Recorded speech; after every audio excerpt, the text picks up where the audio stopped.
ചരക്ക് കപ്പൽ മത്സ്യബന്ധന ബോട്ടിലിടിച്ച് 2 തൊഴിലാളികൾ മരിച്ച സംഭവത്തിൽ 3 പേർക്കെതിരെ കേസെടുത്തു. കപ്പലിലെ captain, vice captain, watch tower നിരീക്ഷകൻ എന്നിവർക്കെതിരെയാണ് മുനക്കക്കടവ് കോസ്റ്റൽ പോലീസ് കേസെടുത്തത്. IPC 304, 337 വകുപ്പുകൾ പ്രകാരമാണ് കേസെടുത്തത്. അലക്ഷ്യമായി കപ്പലോടിച്ചതിനും ജീവഹാനി വരുത്തിയതിനുമാണ് കേസ്.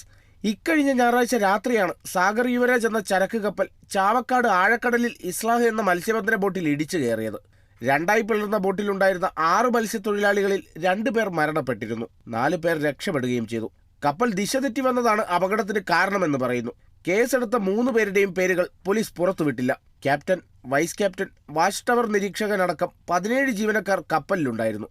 ലക്ഷദ്വീപിൽ നിന്നുള്ള കപ്പൽ കൊച്ചിയിൽ നിന്നും ഇലക്ട്രോണിക് സാമഗ്രികൾ കയറ്റി മറ്റു സാമഗ്രികൾ കയറ്റാൻ ബേപ്പൂരിലേക്ക് യാത്ര തിരിച്ചതായിരുന്നു.